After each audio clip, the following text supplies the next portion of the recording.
I'm Janson, and I'm here to talk to you about talent management. It's really actually one of my favorite things to talk about because intuitively it makes tremendous sense for organizations to think about the people and the skill sets and how to enable business strategy.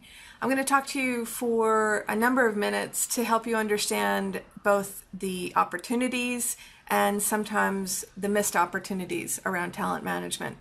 Let me get started with a quick background of who I am and why I have such opinions. So the first part is my background. I was the Chief Talent Officer at Heinz for 5 years. I worked for Bank of America and was the Senior Vice President of Leadership Development for Brian Moynihan. Brian Moynihan is currently the CEO of Bank of America. Prior to that, I was at Hasbro for 10 years, and I headed up learning, leadership development, organizational effectiveness, and diversity, all worldwide. And prior to that, I worked for Bank of Boston and Bank Boston Mortgage Corporation. I currently have my own business. It's called Janson Associates, and I help organizations, teams, people really unleash their potential by providing either direct solutions or working to help transform organizations or providing programs support as well. I just published a book. It's called Demystifying Talent Management, and it's being really well received, and I coach and teach at the Harvard Business School as well. The opinions around talent management were formed based on 20 years in large organizations, all Fortune 500, some either Fortune 200 or 100 as well. I have worked in over 40 countries. I've traveled extensively, and I find that a lot of these issues are pervasive in developed markets, emerging markets, regardless of the continent I'm on. There's some central tenets that get muddled and confused around talent management. So let's start with what we're talking about. I'm not someone who's pretty formulaic and has to adhere to a lot of models. I'm someone who has found power through simplicity and helping people intuitively understand why they want to do some things. So let's start with the concept of business strategy. So your organization or your team or whatever you're working with has as its goal to accomplish certain things this year and certain things longer term. We're going to talk about that in terms of either business strategy, so 12 months or longer, or an operating plan, 12 months or less. And in order to actually accomplish that, you need the people to do the work and to have the capabilities to do that. So it makes sense that your talent solution is in direct correlation to your business needs. And that's the first place to start. So managing and developing talent isn't a nice thing to do. It doesn't happen because you're a good person. It happens because it's a strategic business imperative that in reality, how else are you supposed to ensure that not only you can meet this year's goals, but longer term as well? If you use that as the backdrop, then it would make perfect sense that people would spend time in this way. But unfortunately, that's not the case, and we know that. What is important to know is organizations do want to win. And people want to be successful, but so many things get in the way. So let's get after that. If you think in terms of who the most important person is in this equation, there's actually several. You have to think in terms of this being a multi-point approach to getting the right people with the right skills, doing the right things in the fastest amount of time and the lowest level of investment. Everybody is interested in that. That's good for the CEO. HR would really support an approach like that. A person would love that clarity and love that speed, and a person's manager also gets right behind that idea. If those are the constituents or the stakeholders in the person's success, let's start to break it down. The reality is people are being underutilized. If you look at most engagement surveys, people say that they would like more of a challenge. About 1 out of every 2 managers is identified as someone who can actually lead and inspire an organization based on a recent poll done of CEOs. So let's think about that. So CEOs look at their management population and only have confidence in every other one in terms of their ability to lead and inspire others. That's concerning. There's a big skill gap there. When you talk about leading the business globally, then they say 1 out of 3. So it actually gets a little further out. So only about a third of the managers, they have confidence in their ability to lead. If you take that from the employee perspective, only about 40% of employees actually have the confidence that their leaders have what it takes in order to lead the organization. And about the same number, 41%, when asked if they're being developed, only about 41% are saying yes, they're being developed. If you add all those things together, you have a huge opportunity for business disconnect, business crisis, not meeting the obligations that were set out. And the reality is it doesn't have to be this way at all. A couple of terms to put out there. Top performers are people who consistently deliver or over-deliver results. So when you hear the term top performers, there are people who reliably and over time deliver results. Top talent is referred to people who have the capability to go significantly further in scope and scale and complexity of responsibilities than they are today. And you're often considered top talent because you've demonstrated some really good results and you've demonstrated the capacity to have a bigger runway in front of you. As we break this down and think about talent management, I want you to think in terms of the full employee life cycle. So from recruiting to onboarding to workforce planning, all that piece to bring them into the organization. Then how you manage them, so the performance management piece, so setting performance expectations, providing good input on coaching and feedback, doing good performance reviews so people understand how well they did. Also on the development side. So is it a shorter term perspective, less than 12 months, or a longer term perspective, more of a career approach? Those are all elements that we're going to deal with. But if you take a step back and say, okay, what are the big ideas? What are the big buckets around talent management? There's really two. One is performance and one is development. Everything pretty much shapes out based on that. If you think the performance piece, the first thing we need to do is set good performance expectations. You wouldn't get in a car and have someone drive you someplace without giving them the destination or also giving them considerations along the way. You wouldn't do that. It'd be foolish. The reality is in a lot of organizations, that's exactly what's going on. That people are working against things that they don't have good clarity on. There's not good metrics to help determine whether they're successful or not. And it's confusing for the organization and it's confusing for the employee. Very frustrating. Along the way, we've got to check in. So the performance piece needs some type of calibration about how well people are doing. And then they need some good insight about whether they should course correct or do things differently. That's coaching and feedback. It should be iterative. It should not be formal unless there's some degree of formality required, but it should be conversational. It should be a dialogue. It should be something people gravitate towards, not away from. When someone finishes a performance cycle, how well did they do? I mean, the performance review process should be almost non-existent if you've done those other two pieces I mentioned first. And it should answer the question, how well did the person do what we said they were going to do? Did they do more or did they do less? There are a lot of inputs into this. So the person's own self-appraisal should be factored in. The manager's input should be considered. Any stakeholders, clients, partners, direct reports, they should also provide some input.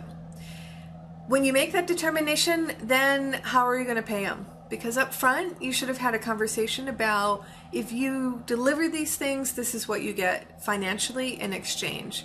And so in order to uphold that, your financial, the money piece, the compensation piece should line up against that. In a nutshell, that's the performance piece. On the other side is the development piece. So as you think about the business strategy, the operational plan, what do you need in order to get this person to execute against it? Do they have what they need short-term and long-term in terms of experience and skills? And if not, what's your plan to solve for that? So development can have lots of inputs. You can have a 360 type assessment where all the people around the person has given them good input about what they can do to develop. You could have input against a job or a role profile and do a gap analysis in terms of what's needed. You can also sit down with a manager and employee and have them have a conversation about what the gap is. You can look at succession plans. So succession plans are a longer term tracking of business strategy and capability needs, and then what your plan is to solve for that. So by looking at the succession plan, you can then translate that down into what the person should be working on as well. The development side has to be employee driven. When there's a match between employee interests and career interests longer term with the organization and the organization's needs and capabilities, succession planning, then you have an intersection. Sometimes it doesn't work out that way, and so sometimes people will decide to change jobs or leave an organization, etc. Transparency, candor, proactive conversations all help make this instructional and useful for both parties. In terms of where some of the confusion comes through, because at the end of the day, that's your performance management life cycle. You'll find that managers will say, I don't have the time to do that. Well, then we need to get those managers out of the job because they're spending time in ways that isn't necessarily contributing to the organizational success. We hear people say, I don't have the skills for that. That's very solvable, and we should get after it if it's a skill issue. In actuality, I take a step back when I don't get what I expect and I hear people say, oh, I can't do it. And I find it's either a skill issue or a will issue. A lot of people aren't interested in assuming these responsibilities as managers. They were a very good functional expert, and as a result, they somehow got identified as a potential manager.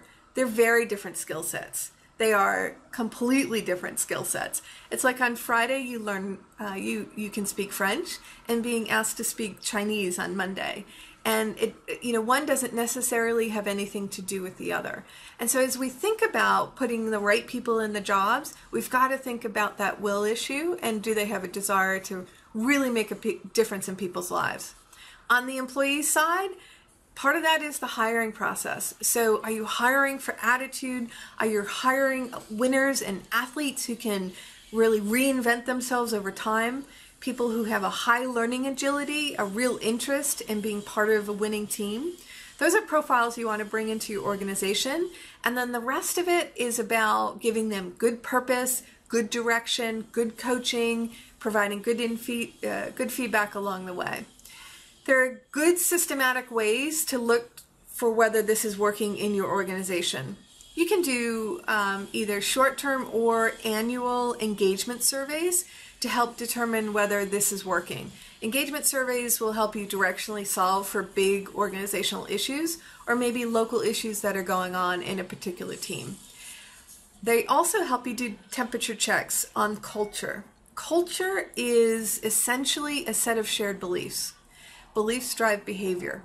So when an organization has a set of beliefs that they hold true, that then dictates how people act. And it can be on the performance side, it can be how people interact in interpersonal relationships, it could be how you feel about diversity and the value of diversity and how diversity is managed.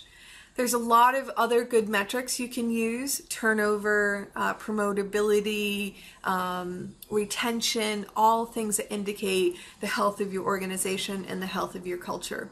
The trick is be clear on what you're trying to accomplish, then have clear indicators to tell you whether you're there, you're getting there, or you're not there, and then proactive plans to solve for it in the end. I have some guiding principles that I bring into every organization I work with around all of the talent management and talent development work. First of all is have a plan. What are you trying to accomplish? The second is link it to everything else. This idea of integrated approach to talent management is essential. A lot of times what happens in organizations is HR will drive things to try to help the business, but they're done in isolation. And so if you think about it from the employee's perspective or the manager's perspective, sometimes I call that death by 1,000 HR cuts. In reality, they keep having things come at them, but they haven't taken a big step back and thought about the totality of what we're trying to accomplish. Everything should be linked. Look at it, and here's another principle, but look at it through the eyes of the employee. They have one set of experiences. So if these things are coming at them, they have one development plan, right? That should be linked to one set of performance goals. The inputs should be integrated into the development plan, et cetera, et cetera. So an integrated approach to talent management in my world is essential. Also, think of employees as assets. They are often the biggest expenditure for organizations in terms of a line item on their balance sheet, and you want to think about how to grow that asset. So for example, with your 401k or your investment account, you wouldn't expect to see it to be the same amount at the end of the year as it was at the beginning of the year. Your employees are the same way. You need to think of them as assets and think about how you can grow that asset over a given set of time. A strategy I find helps work really well is put people into bigger roles ahead of when they're ready. That idea of being overwhelmed, that idea of wanting to be successful, that hunger for learning, it's most maximized when people are new to a role. And so you can get them to stretch quite a lot in those early days, particularly if you give them the right level of support, coaching, and feedback along the way. But most of the people that I have seen step into a role that's bigger than they are, they fight hard to be successful, and in the end, the organization benefits from it. And I can tell you, lots of different examples, time and time again around the world, where that's worked. But you got to make sure that you do a good assessment about their potential, and you have to make sure also that you're giving them good coaching and feedback. The other piece is this last idea that I just mentioned. The coaching and feedback is essential. If there's one thing I could change in all organizations, it would be to help people really develop good coaching skills, others to develop good skills to be coached, and then measure and hold people very accountable. Organizations who have transformational change, who consistently realize great results, they have in their DNA a high capacity to coach and be coached, and they understand the value of what that provides. So in terms of this concept of talent management, that's one of the biggest ideas. Thanks for taking the time to listen to some of my ideas on talent management. It's been proven in a number of organizations. The book, Demystifying Talent Management, is really powerful in terms of some of the simplicities of the concepts. And I implore you to be part of the solution going forward. Thanks so much. Take care.